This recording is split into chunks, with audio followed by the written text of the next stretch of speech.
Good afternoon, folks, and welcome to the Pervasive Media Studio lunchtime talk. So these talks are live every Friday at 1 p.m, both here in the building and live online. Hi, if you're online. So whether you're in Bristol or you're far away, you can join in the conversation. So my name is Martin O'Leary. I am the studio community lead here at the Pervasive Media Studio. I'm a white man in my 40s with long hair and a beard, wearing a green t-shirt and shorts today because it's very warm in the studio. So every Friday, we throw open the doors of the Pervasive Media Studio for Open Studio Friday, where we offer you the chance to spend some time in our space by hot desking alongside our residents and staff from 10 a.m. to 5 p.m. So especially a big welcome to anyone who's new to the studio. Can anyone who's new to the studio put your hand up? Okay, we got a few. Welcome. This bit is for you. What is the Pervasive Media Studio? We're a diverse and collaborative community exploring creativity and technology, everything from comedy to coding and product development to performance art. And we're a partnership between Watershed, where we are right now, UE Bristol and the University of Bristol, and we're funded by Arts Council England. And what we do is we offer studio space, including desks, meeting rooms, events and opportunities, all for free to our residents as part of a spirit of generosity and mutual exchange. And we're a space for people to take risks with embryonic ideas and to make some time for collaboration. So a few quick notes before we begin. Please do feel free to move around. There's a kitchen back there. You can grab a cup of tea or coffee or some water. We have a quiet space just next to this space, so to my left, your right, just around the corner there, there's a quiet space, there's some sofas and beanbags in there, also air conditioning if that becomes necessary. So if you need to take a break at any point, you can pop in there. We're not expecting a fire drill today. If you hear a fire alarm, it's probably real. Fire exits are at the other end of the studio, again, my left, your right, at either end, but should we need them, the studio team will direct you towards them. And there are accessible toilets, including baby change, over there in the corridor next to the kitchen. There will be a Q&A at the end of the talk. So for those of you who are watching online, please pop your questions into the YouTube chat. Lautum is here. He will be your voice in the room today. If you are in the building, please raise your hand and we'll send around a microphone so the folks at home can hear what you're saying. You can get news on all of our future talks by heading to watershed.co.uk/studio, at Pervasive Media Studio at mastodon.social on Mastodon, at pmstudiouk.bsky.social on Blue Sky, and at Pervasive Media Studio on Instagram. If you are following us on Twitter/X, you'll have noticed we're not posting on there anymore, so please find your information somewhere else. So, today's talk is part of Home, which is a year of making, experiencing, and sharing ideas of home. Throughout 2025, Watershed is hosting a program of films, immersive art, talks and workshops that will explore the many different ways in which people find, make, imagine, long for, and escape home. You can find more about that whole program at watershed.co.uk/home. But our speakers for today are Fozia, Ismail, and Ayan, Cilmi. Together they form the Somali feminist art duo Dhaqan Collective, whose practice seeks to find ways of building imaginative futures that support Somali people in the UK and East Africa to resist threats over their cultural heritage. Today they're going to talk about their journey with the House of Weaving Songs, which is a domed steel structure based on an Aqal, which is a Somali nomadic home found in the arid landscapes of Somalia, and exploring how we can make homes through songs that act as both a literal construction and a metaphorical manual for coexistence. So please join me in giving a very warm welcome to Fozia and Ayan. Thank you. Hey, thanks so much for having us. I'm Fozia. I'm a black Somali woman in my 40s, and I'm wearing a green dress. I'm Ayan. I am a 30-year-old black Somali woman, also in a green dress. But I've got an updo. That's right. So we're Dhaqan Collective. We started working together about 6 years ago. We formed the duo. We call ourselves a collective because it's we also include the community. We also include nature as part of our explorations when thinking about the kind of works that we produce. So in terms of, we created the space really for ourselves and our community to process, commune, and really think about what culture, and it relates back to this theme of home, means when you are a product of displacement as well, and how you can reconfigure that, particularly within the crazy, hostile, right-wing environment we're living in right now. But in terms of Dhaqan, the word, it's a Somali word, and I'm going to quote an amazing academic called Dr. Cilmi, and he kind of describes it as Dhaqan cultural philosophies are indigenous African philosophies that encapsulate multiple bodies of living comprehensive knowledge. In their cosmological sense, Dhaqan philosophies are the common threads that connect Somali people to their ancestral homelands in Somalia and to a communal way of life. And I think multiple bodies of living comprehensive knowledge is a really wonderful way of putting it, because Somali nomadic people, and we're part of that. You know, my mum was a nomad, your parents would have been related, every Somali person would have come back from indigenous nomadic communities. And so what happens to that, the knowledge within these communities when they're forced to displace because of war, and then afterwards, even beyond war, you've got climate collapse, which has sort of happened in Somalia already. You know, it's been happening, it's been going on for years. It's one of the worst affected regions in the world. It was the first region that the UN committed a climate officer for, because they recognize it is man-made. It is not, you know, it's very climate insecure. There are 8 million people, which is half the population, that have been displaced due to droughts. So we have been living with this catastrophe for as long as I've known, you know, in my life. So, so we're going to move, you know, when we're thinking about we'll start off with our journey. So journey, camel meat and tapes. So we started this project years ago because Somali people are also camel herders. We have the largest camel herd in the world. We domesticated camels. Our culture is linked to the camel intimately, because camels enable you to survive in some very, very hard conditions. So the relationship between camels and Somali people, you can't have one without the other. And so there is, to the point where if a camel is depressed, there are rituals where you have the camel in a circle and you sing to the camel to get the camel out of depression. So when we talk about what it looks like to live in harmony and in a communal way with nature, it is also animals that's included in that.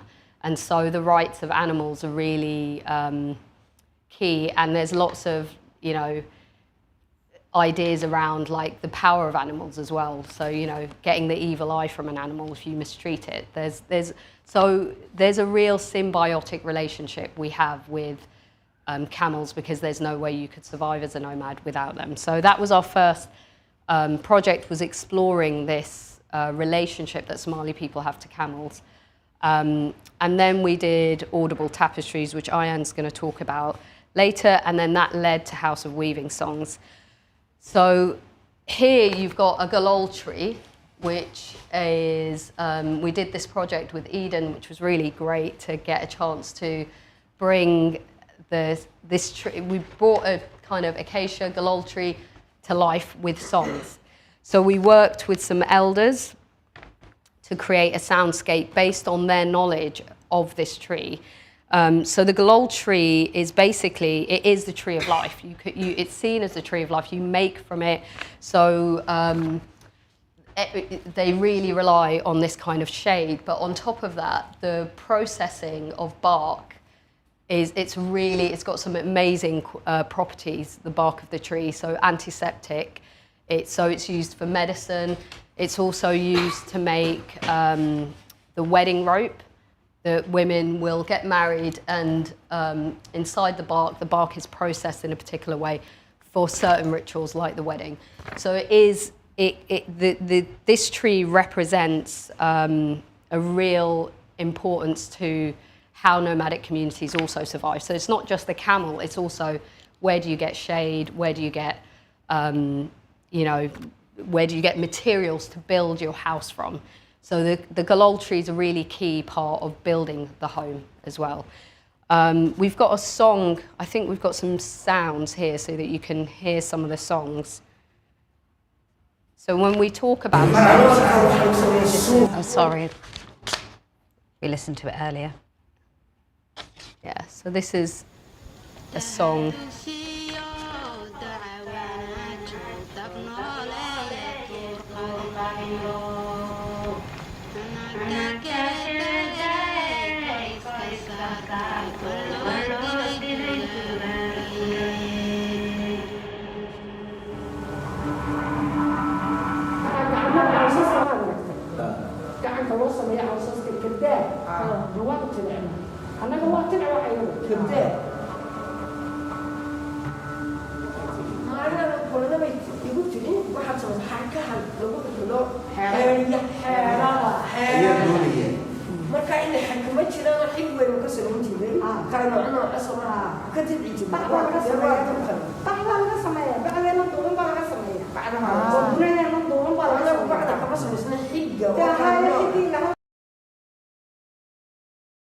Their elders, and they're basically talking to each other about what material, which bit of the tree they're using. But the song that it began with is a traditional folk song, and what she's singing about is, sisters, shall we support each other or shall we go our separate ways? Where the Galool tree is plentiful, there is peace. We are on our way to Arudi, sisters, and shall we support each other or shall we go our separate ways? And she repeats this line in song.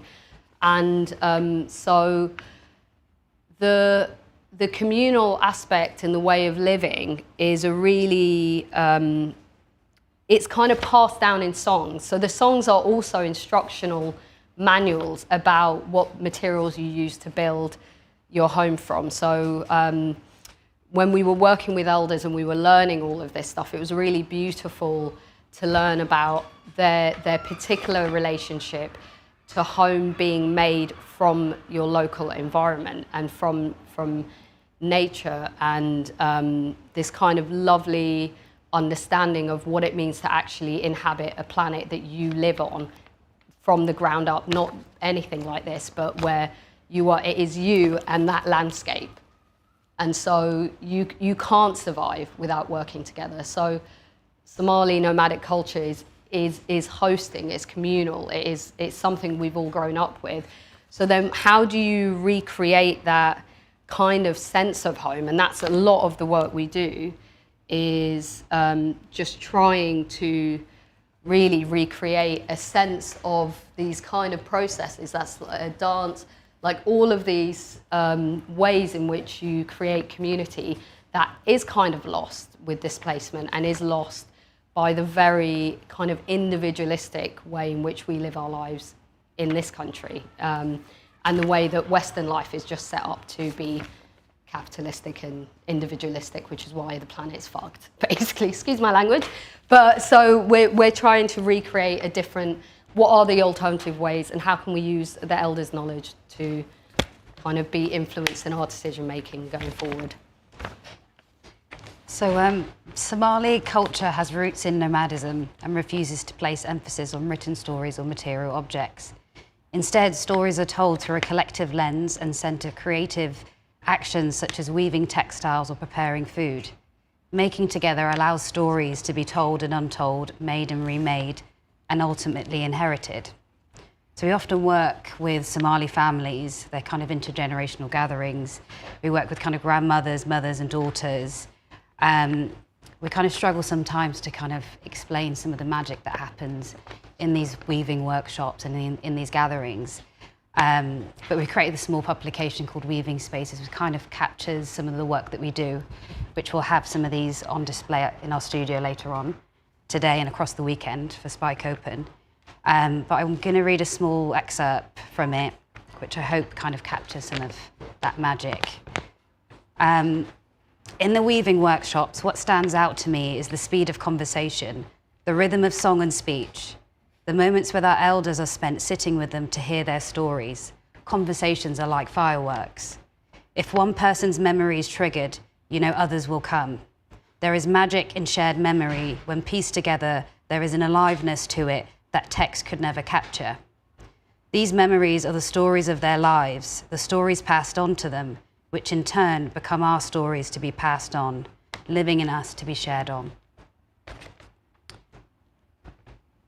So our kind of first exploration with weaving kind of came from, or it was kind of born out of this workshop that we did for camel meat and cassette tapes, where we had an elder come in and she brought in a piece of tapestry that she'd woven a song into, and she sang it to us.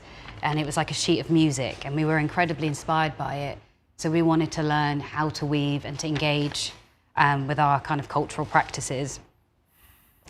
Audible tapestries allowed us to research Somali nomadic weaving techniques and the tactile technologies that can be incorporated in the woven object. We learnt to weave Somali nomadic tapestries, typically used as rugs or insulation for nomadic homes, from a master weaver based in Melbourne, Australia. So we kind of struggled a bit to find elders actually in the local community that wanted to kind of teach us weaving, but mostly because they didn't see the kind of practicality or the function of it in a kind of Western space. Because for them, weaving was for building a home, rather than it being a kind of well-being practice or an art practice, which is kind of what we've found it to be for ourselves, and how we've been kind of engaging people here. So we were quite thankful to have Mahabo teach us over Zoom, which was a bit of a struggle, but we got there eventually. She was very patient with us. So the craft and art of weaving has been largely unacknowledged because it's considered a woman's role. This fact is supported by the lack of research and documentation of Somali nomadic weaving. In our search, we found one paper written by Adnan and Fullerton, which highlighted the lack too. In this paper, they said, in this semi-desert, the Somali people have developed a portable house called an Aqal, which is in complete harmony with its environment. The land may look barren and hostile, but it contains all the necessary material for the Aqal and its contents. It is a brilliant illustration of the economic use of limited resources, an invention forced by the conditions of life and totally Somali in character. And yet, the ingenious skills that produce these crafts has been rather neglected by foreign scholars and taken for granted at home. Despite weaving being at the heart of Somali nomadic life and culture, it has been devalued and mostly marginalised in the recording of Somali history. This practice is not seen as art-based, but rather a functional and necessary part of life, which women's work is often because it's something that's just expected to be done. As a result, we kind of wanted to reignite these practices in our community, which we've been doing through various weaving workshops with, in schools with young people, as part of family days, so kind of family gatherings, and in local kind of community groups, so where people kind of gather for breakfast clubs and mostly elder women. Yeah. So this is an image from a short film we did as part of Camel Meat and Tapes, where we worked with the archive. So a lot of the sounds you hear in our pieces, where we've woven in archival sound that we have found based in universities or the British Library or random places all over the world, where you might have had a musician go out to Somalia and record stuff. And you know, John Lowe is someone that's done that, and he's donated a lot of sound to the British Library, you know, which is great. So you've got these archival sounds, but also we work with elders to record current sounds. So at the Welcome Collection, there was a folk song that was only known by one elder, actually, but the rest of the women didn't know it. And so part of this is also, how do younger people of Somali heritage who have little access to Somali culture start learning about this if the way in which knowledge passed down by these elders, it is in their memories, it is in them. It's not in a manual, it's not in a book, you can't find it. They're highly, highly skilled and knowledgeable people. But they're getting to an age where they are passing away, and there's less and less nomadic life being able to be sustained. So with that, you've got this huge kind of grief that's also happening with this intangible loss, this intangible culture that, you know, I've had the privilege of living with my aunt for 2 months as a nomad when I was 18.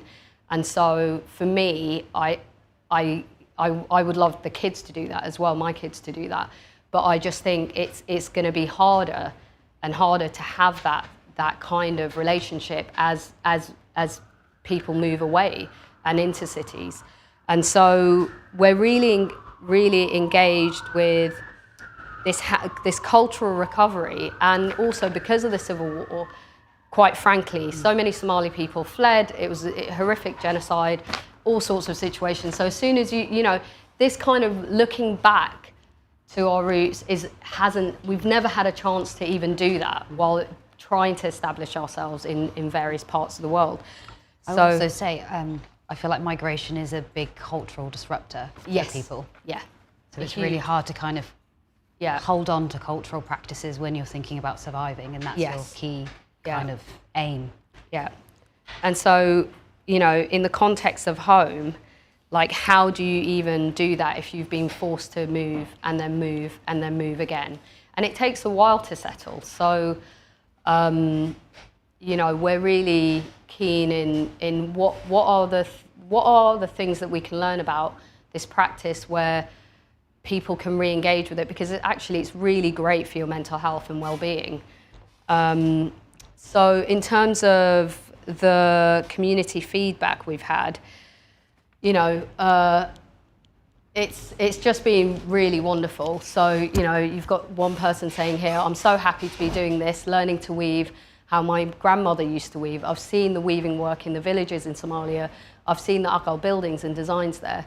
Someone says, I have weaved 2 pieces before this one. I'm getting better now, and I'll put this piece hanging in my bedroom. And that's lovely that we've taught someone enough and they've made their own piece. I don't do other art activities outside of this because I'm so busy with work and home.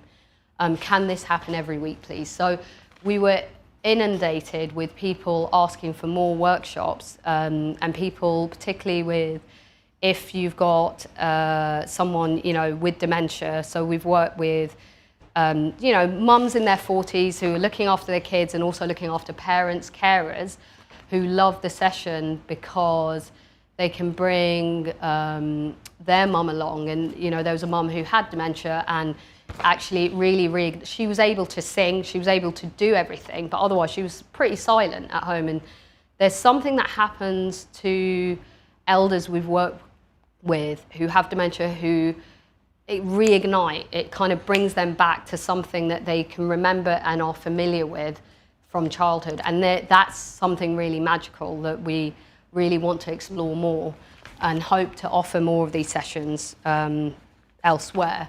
So that's been a really, besides the songs and the weavings being beautiful and the House of Weaving Songs itself being a really lovely piece, I think it's all of this important healing work that's going on within our community that we're using it for, actually. Some pictures from the family day. This is really fun. This is the family day. Ayan teaching some of the youngsters to weave. And it's wonderful because a lot of them don't, you know, they're born here, they've not gone back to Somalia, they don't even understand that their grannies actually built the home. And so it's the first time they're learning about that. And, you know, it gets them engaged in also this issue around climate conversations that they hear about. It gets them engaged in a proper way where we can say, you know, this is your grandparents have a beautiful legacy and something to teach the world about how we can try and model a much more collective practice and way of existing that doesn't completely extract from everything. And also they love the fact their grannies know so much about trees. It's it allows a different kind of conversation. So following on from Audible tapestries, we created the House of Weaving Songs through the Playable Cities project. It's still existing. It is an interactive installation that reimagines a traditional Somali nomadic dwelling known as an Aqal as a sensory participatory space where audiences engage with themes of heritage, climate crisis, migration and women's labour. It is a project that has brought to life our practice, allowing us to recreate the spaces of reprieve we held temporary in various art galleries, in the workshops with our community and in our own homes. We wanted to create a home from home, that would allow us to connect with the ingenuity and musicality of Somali culture. The House of Weaving Songs brings together creative technology and indigenous knowledge to preserve endangered practices and provoke conversation. At its core, the project centres collective memory, cultural resilience, and climate vulnerability, especially for nomadic communities increasingly threatened by environmental degradation.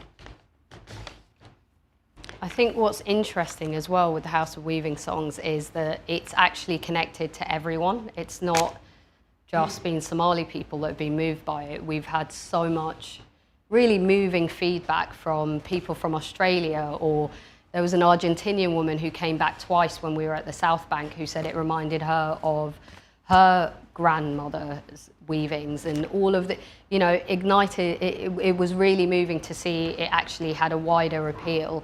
And that this conversation, you know, climate grief is being carried by a lot of people. There are some communities absolutely facing it at the coalface. I would say Somali people are one of those. But separately, it's an existential crisis that everyone is aware of. And there's no space to really hold. I don't know how you hold the emotions around that. So a lot of it, we kind of created it really. Initially, we had this idea of having a box that we could just scream, like, can you just have something that you scream in? Because it felt like there's all this crap happening in the world and nothing is changing. We had a lot of rage to process. A rage installation. And then when we did Audible Tapestries and we were talking to my aunt, and she's out there and you know, there's a lot of sense of humour from the people who are actually at the fate, you know, that we felt like it needs to be more hopeful. It needs to be more, you can't afford to be, you have to have hope, and you have to have humour, and you have to really save the things that are beautiful about these environments that I think people don't understand are biodiverse and are beautiful. Just because they look arid to the Western eye doesn't mean that it's full of life, it's full of biodiversity. And, you know, for indigenous tribal communities across the world, 5% are responsible for 80% of the world's biodiversity. So these communities, like my aunt, because they live in symbiosis with the natural environment, literally biodiversity is reliant on communities like this across the world. So when we talk about climate collapse, we're also not thinking about actually biodiverse plants, the taking care of the wider environment that I think is, you know, what happens with that knowledge base when it goes. So yeah, and they're funny. Actually, my aunt's hilarious. So given that she's lived through all this. Also, I would just say I realised that I didn't explain maybe how it went from us learning weaving to getting to this point. Which is, yeah, so through Audible Tapestries, we basically realised actually, in order to kind of embed songs into the tapestry, that was a skill that was clearly honed over so many years. And we wanted to kind of do it in our own way, and we thought tech was the best way to do that. So we used, I think was it Becca Rose, kind of, we consulted with Becca Rose, and there were various things. There were like grey conductive threads that were a potential, but actually it just clashed with the actual tapestries, like the kind of colourful nature of it. So we've went with copper wiring. So actually, I don't know if you can see, but we've basically woven copper wiring into it, so they're tactile points. So when you touch them, they ignite these kind of archival, but also actually modern day conversations that we're having with our elders, songs. Well, with House of Weaving Songs, it's mostly songs, but in other iterations, it's been conversation. So you kind of get this 360 surround sound, and it's quite playful as well in its nature. Sometimes people kind of create their own music, so you can kind of touch various points and piece things together in that way. But also it kind of acts like a sound bath in a way as well. Yeah. It's quite a relaxing and healing space. Yeah. And then there is a microphone element, which is really playful and fun, where you can add, we thought people can, after they experience the piece, they can have a quiet moment of reflection and then reflect their thoughts back, and then the house is kind of like a living house, a repository for all of our wishes and hopes and dreams, which is what Aqals are originally. When you weave your hopes and dreams into the woven structure, and the idea was that you could also contribute to this by using the microphone, and then you hear your voice echoed back amongst the sound bed, which was really fun. And actually, people play around with that really well. Kids love that. Adults are not as open and playful, unfortunately. So I feel like adults need to relax into singing. Like, I feel like we did have an opera singer. we did have an opera. We had a yodeler. So actually, some adults. But kids absolutely love it, and it's actually worked really well with kids with neurodivergence and autism. So the tactile nature, and then the sound and the repetition of the microphone, kids, absolutely love that. So we've hosted relaxed sessions. We always do an hour before it's open to the public, where families who might have extra needs, you might have a disabled adult, you might have a child with a disability, you might have, they get a lovely time with the piece, just them and other so that's the relaxed hours. We've had really great feedback from that. And it's been a joy to see families engage with it in this way. It's a really, despite the depressing nature of the topic, it's actually a really fun installation.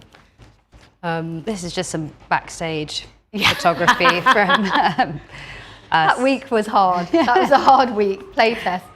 So that it was funded by MyWorld, Playable Cities, and that playtest was mad. We had to move all this steel up 3 flights of stairs, didn't we? We were tired. Yeah, it was exhausting. A lot of late nights. Yeah. Okay, so this is a quote from my favourite person who... Oh, I can't see where it is here. Anyway, I'll read it from here. Bell Hooks, who's an amazing, she sadly passed on, but an amazing black feminist wonder person. This quote really resonates with us. If we fall prey to the contemporary ahistorical mood, we will forget that we have not stayed in one place, that we have journeyed away from home, away from our roots, that we have lived dry long so, and learnt to make a new history. We have not gone the distance, but we can never turn back. We need to sing again the old songs, those spirituals that renewed spirits and made the journey sweet. Hear again the old testimony urging us to keep faith and to go forward in love.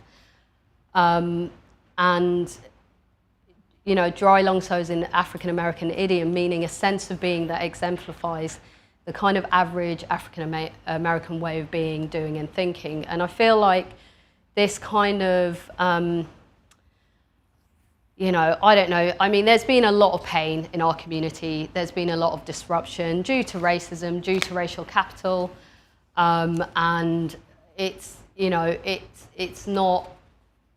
very obvious that the impact of the collapse is worse off on people from the global south. So it can feel very overwhelmingly unjust, that on top of historical racism, that we've got this issue to deal with as well. In terms of recommended readings, Diasporic Threads, Haptic Memory, Resituating Black Women's Lived Experience in Fibre Art Narratives by Dr. Chabrion Plummer is wonderful and highlights the role of fibre arts, textile, in maintaining Black culture in that way. And so I hope you've enjoyed that and go forward in love, whatever homes you build. Should we show a short we could clip? show House of Weaving songs. I don't know how long it goes on. 3 minutes. The House of Weaving Songs is a wonderful, interactive musical journey. So we've resituated in Aqal, which is a Somali nomadic home built by women, and we have incorporated these beautiful audible tapestries. And when you go into the house, the idea is that the House of Weaving Songs envelops you. Climate change has been the big thing that has driven this piece, but particularly because people are being displaced, we're starting to think about what happens when that starts to occur, when people aren't able to think about the preservation of culture because they're too busy thinking about surviving. This project isn't about us being the kind of the sole preservers of culture, but rather how do we open up a dialogue about this issue? How do we platform the cultures that are going to be lost? And celebrate them. You know, once you've interacted with these songs and stories about Somali nomadic weaving practices, you end up having your chance to contribute to the House of Weaving songs. So it's almost like this is a living house, this is an embodied house. It's a wonderful kind of reflection of a kind of communal effort between everyone in the team and Ayan and I's vision for, you know, how do we have these climate conversations, how do we have these difficult conversations while still having hope and joy.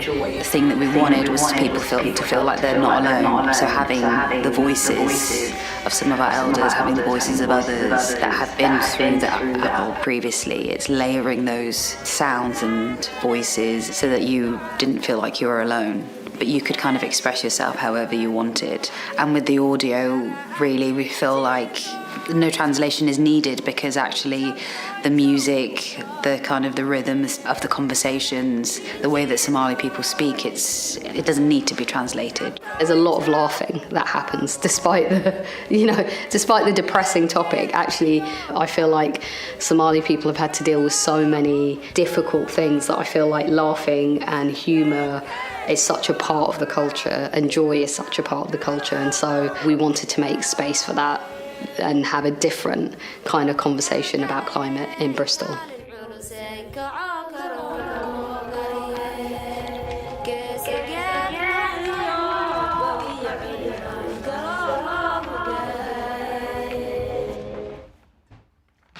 Song. Ooh. Yeah. Oh, Duncan will remember this. Do you remember Well, that is a traditional, like it's a clay pot. You burn frankincense to kind of bless the house, and we were desperate to kind of bless it before we took it down. But it was really rainy, and then we had to search out and Duncan managed to get the fire going for the frankincense. So thank you. And that's for Duma, our wonderful elder. Thank you. Thank you very much, Fozia and Ayan.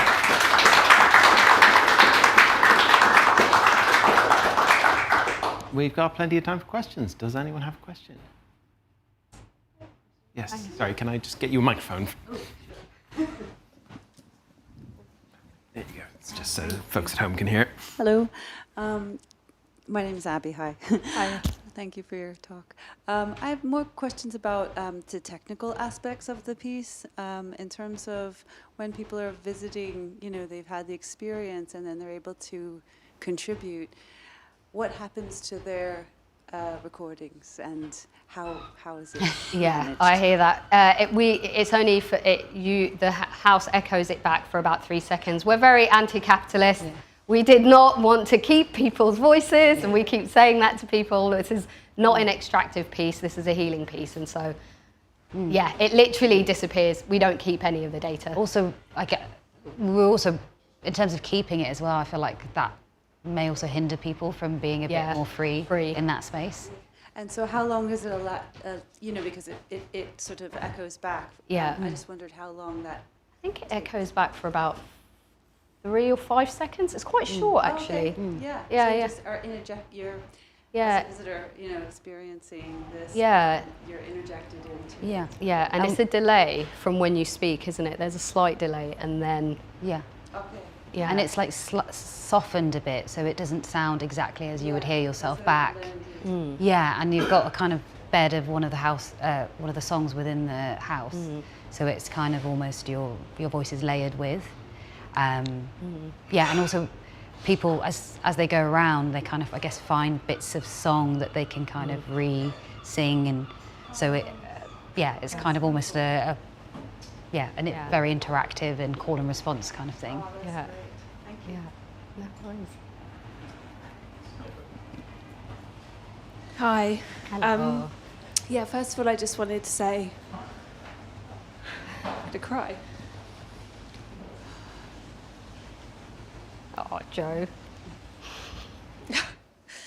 Joe's been with us. Oh, mate, I made the mistake of reading the news just before coming into the talk, and to just be here with your kind of deep knowledge and love is just really what the world needs. So it's such a shift, which has clearly made me really emotional.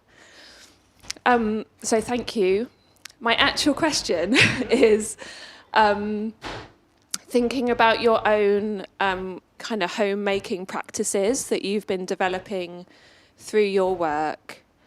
It made me wonder whether you've thought about like how you pass those on, and whether you've thought about writing your own songs, or like how that kind of knowledge that you've developed about the kind of modern day nomadic culture, I guess, that you're now developing might be passed on. It's a really good question. We record a lot, we keep a lot, we've got loads of sound, we never have the time to process it. It would be really great to get a research grant one day.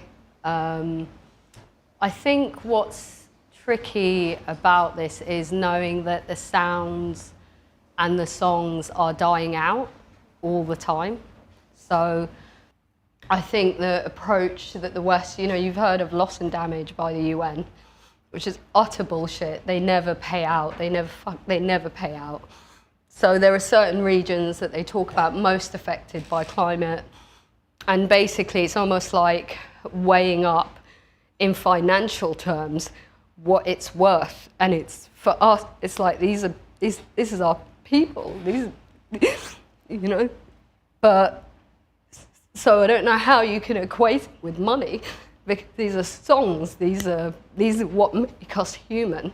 And so I just hate that like this idea that you can pay out for the loss of culture, you can pay it out, loss and damage. And it's like, well, you've already accounted for it.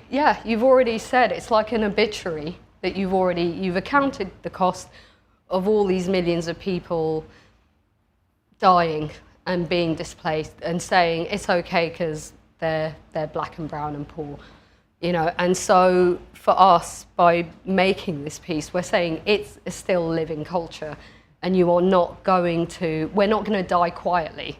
We will die in song, we will die in love, but we will be out here doing this work, because they cannot, there's no centering of people like my aunt in this conversation. No centering of the people who are really affected by drought and climate again and again. And then there's no centering of the people who actually do the most for climate mitigation, which is your Somali taxi drivers, your nurses, the poorest people. We send Somali people, everyone works to send money back home. So even though you've got poor Somalis here in this country working the lowest, shittest paid jobs, they will be using lots of their income to mitigate against climate directly by sending money back home. And they know this, the UN knows this, governments know this, everyone knows this. And the level of unjustness, it's very hard to keep going when you know that you're set up to fail. And so it's really difficult. So we hope we can just continue, and we want to continue doing weaving workshops, because actually when we do that and we're with our community, that is when it's really beautiful and healing for us as well, because we're carrying a lot, for ourselves, but also for the community who don't engage in art or don't engage in cultural practices because they don't have bloody time, because they're looking after, because they're poor, so it's really frustrating. Sorry to cry. You guys want to call it there or keep going? I'm okay. Do you want to, if any other questions, direct to Ayan. Sorry. Online? Thanks both. This is a question from Verity, who also sends messages of love and support and solidarity to both yourselves and to Joe as well. Do you have any plans to take this to other places around the world? Good news. Yes, yeah, we're hoping to tour the piece. So, was it last year? We did Leicester, we were at South Bank, and we were at B-side, Portland, not Oregon. And this year we're hoping, it's quite hard to say because actually it's all, we're waiting for things to just be solidified. So it feels like one of those things where you shouldn't say until you've got it confirmed because you might jinx it. But we have a lot of exciting news hopefully to announce. So, and that includes some international touring, yeah. Sorry, I couldn't give a definitive answer to that. A kind of linked question, actually. I love seeing the flow from the early projects through to Weaving Songs. And I guess it's a question about the idea of how fluid the archive is and this idea that you're collecting all this stuff. And at the moment, you've got Weaving Songs as it is now. Is the idea that you'll keep adding to that specific installation with new songs and material, or will you build more? I forgot what the building's based on now. The Aqal. Aqal. Will you be building more kind of Aqals that will be other museums, or is it always this kind of one that's moving around collecting things? I think we were thinking about it remaining as the House of Weaving Songs in this one kind of piece, but that depending on what landscape it sat on, it would then take on some of the kind of indigenous songs that are indigenous to that land.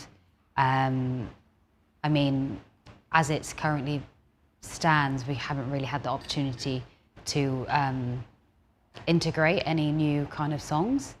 But we definitely, I think at South Bank, we had a moment with one of the security guards on the front desk, and he sang a song to us.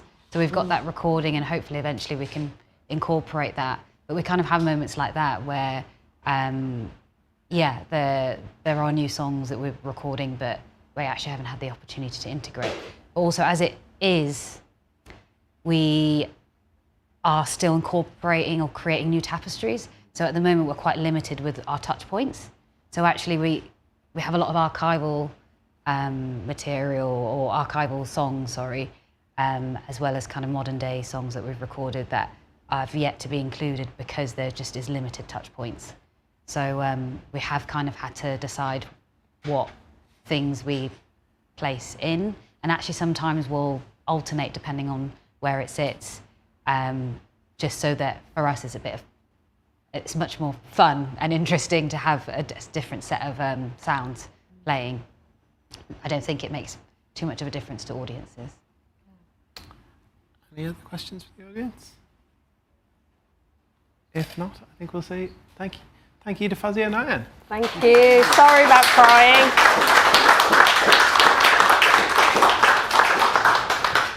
All right, before you all go, please don't forget that today is First Friday, our monthly social event. So from 5 till 7 p.m. today, you can come along to the studio, grab a drink, and explore some of the work that our community is making. This month, we're working in collaboration with the Diverse Artist Network to share some ideas of home. Also launching today, we've got the latest exhibition in our immersive gallery space, Watershed. So Frame Rate, Pulse of the Earth by ScanLab Projects is a unique portrait of the British landscape in flux, telling a story of great change caused by human industry and the immense forces of nature. I saw it last night. It's pretty good. I'm not just saying that because Matt's in the audience. Tickets are available from the Watershed box office. If you want to stick around in Hot Desk today or find out more about what we do, then please come find one of the studio team. We'll be happy to help. Studio team, give us a wave. Here we are. If you're watching online, drop us a line on studio@watershed.co.uk with any questions. Thank you all for being here today, and we'll see you all again next time.